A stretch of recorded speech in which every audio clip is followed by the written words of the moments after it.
अलग अलग शहर और अलग अलग बच्चे, मगर एक ही काल्पनिक दोस्त। आइए थोड़ा और जानते हैं इस केस के बारे में।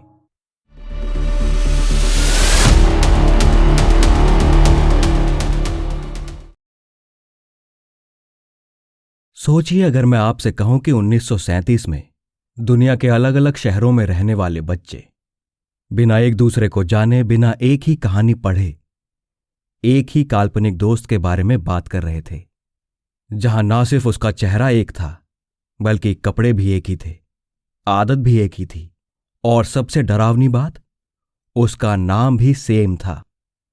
नहीं, ये कोई कहानी नहीं, ये एक डॉक्यूमेंटेड साइकोलॉजिकल मिस्ट्री है जो आज भी वैज्ञानिकों और रिसर्चर्स को कंफ्यूज करती है। आज हम बात करेंगे 1937 के उस राज की जहां इमेजिनेशन और रियलिटी के बीच की लाइन ब्लर हो गई थी। इसकी शुरुआत होती है 1937 इंग्लैंड से।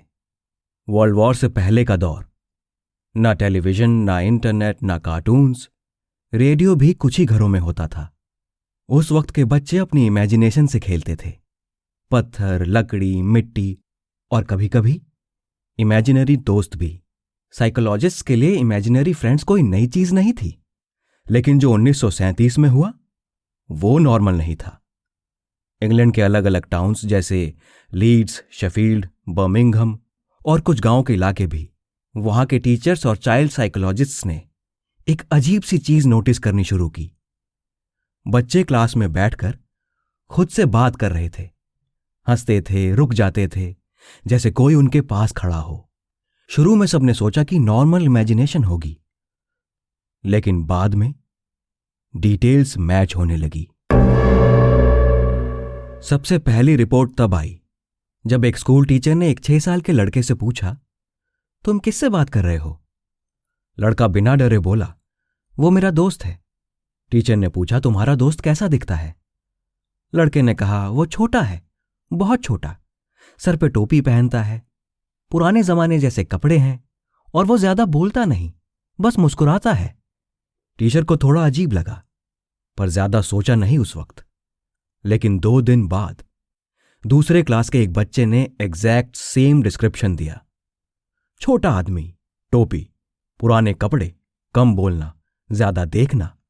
और फिर तीसरा बच्चा, फिर चौथा, फिर और, सब अलग अलग बैकग्राउंड से, अलग अलग घर परिवार से, अलग अलग जगह से। कोई भी एक दूसरे को जानता नहीं था आपस में। कुछ वक्त तक ऐसा ही चलने के बाद धीरे धीरे उसके नाम का खुलासा हुआ। एक साइकोलॉजिस्ट ने जब डिटेल में पूछा, तो तुम्हारे उस काल्पनिक दोस्त का नाम क्या है? बच्चे ने जवाब दिया, वो खुद को द लिटिल मैन कहता है। दूसरे स्कूल में एक लड़की ने कहा, वो छोटे लोग होते हैं, वो जमीन के नीचे रहते हैं। और तीसरी जगह पर एक बच्चा बोला, उसका नाम सेम है, वो कहता है हम उसे देख सकते हैं, बड़े लोग नहीं। यहीं से रिसर्चर्स के हाथ कांपने लगे, क्योंकि ये सिर्फ इमेजिनेशन नहीं लग रहा था, ये लग रहा था जैसे किसी शेयर्ड एक्सपीरियंस का हिस्सा हो।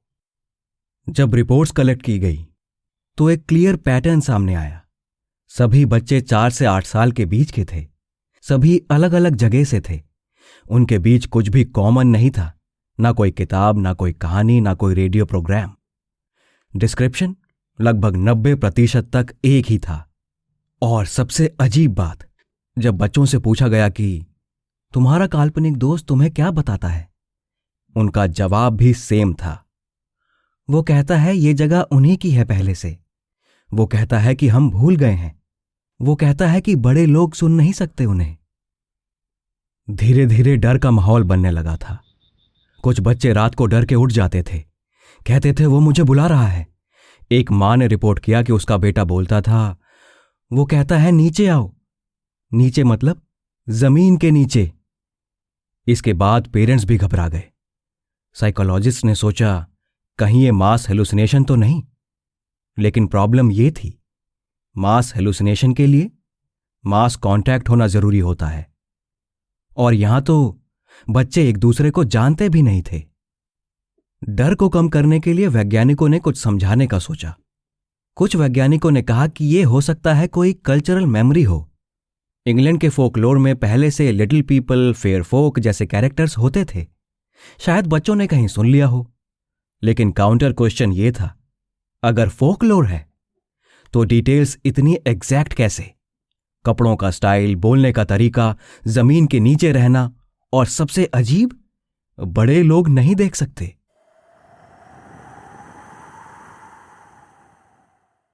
एक थ्योरी के बारे में सोचा गया जिसे कहते हैं कार्ल जंग की थ्योरी। कुछ साइकोलॉजिस्ट ने कार्ल जंग की थ्योरी लगाई, कलेक्टिव अनकॉन्शियस। आइडिया यह था कि इंसान के दिमाग में कुछ इमेजेस पहले से एम्बेडेड होती हैं, जैसे आर्कीटाइप्स। शायद बच्चे उन्हीं आर्कीटाइप्स को देख रहे थे। लेकिन फिर सवाल उठा, 1937 में ही क्यों? उसके बाद या पहले इतनी रिपोर्ट्स क्यों नहीं आई?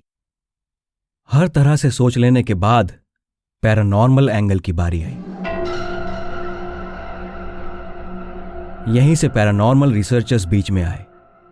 उन्होंने कहा, हो सकता है ये इमेजिनरी फ्रेंड्स नहीं थे, हो सकता है ये इंटरडायमेंशनल बीइंग्स हों, या फिर वो जिसे फोकलोर में एलिमेंटल्स कहा जाता है।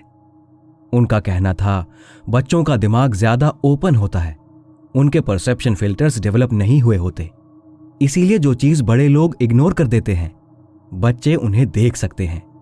और जब बच्चे बड़े हो जाते हैं ये चीजें दिखनी भी बंद हो जाती हैं। धीरे धीरे अचानक से ये सब कुछ बंद होने लगा। 1938 के आखिर तक ये रिपोर्ट्स अचानक कम होने लगी। कुछ बच्चे कहने लगे वो अब नहीं आता, कुछ ने कहा वो गुस्सा हो गया, और कुछ ने बस उसका नाम ही लेना बंद कर दिया, जैसे कोई चैप्टर अचानक क्लोज हो गया हो। दूसरा विश्व युद्ध शुरू होने वाला था। दुनिया का फोकस बदल गया और ये मिस्ट्री फाइल्स के अंदर कहीं दफन होकर रह गई। इतना सब कुछ हो जाने के बाद भी कुछ सवालों के जवाब कभी नहीं मिले, और शायद अब कभी मिलेंगे भी नहीं। आज भी सवाल वही है, क्या ये सिर्फ कल्पना थी, या कोई शेयर्ड साइकोलॉजिकल इल्यूजन, या फिर सच में 1937 में कुछ ऐसा हुआ था जो आज भी हम समझ नहीं पा रहे? अगर वो सिर्फ कल्पना थी तो सब बच्चों ने एक ही चीज कैसे इमेजिन की? और अगर वो सच था तो फिर सबसे डरावनी बात यह होगी कि वो आज भी कहीं हो सकते हैं, बस हम उन्हें देख नहीं पा रहे। हो सकता है तुमने भी बचपन में किसी से बात की हो जिसे आज याद नहीं करना चाहते। हो सकता है तुमने भी कभी किसी को देखा हो जो बाद में इमेजिनरी बोल दिया गया। पर सवाल यह है, इमेजिनरी किसके लिए? बच्चों के लिए या हम बड़े लोगों के लिए? अगर इस कहानी ने आपको सोचने पर मजबूर किया हो तो कमेंट में जरूर लिखिएगा। और ऐसे ही और मिस्टीरियस रियल केसेस के लिए चैनल को सब्सक्राइब करना ना भूलें, क्योंकि कुछ राज सिर्फ कहानी नहीं होते, वो बस भुला दिए जाते हैं।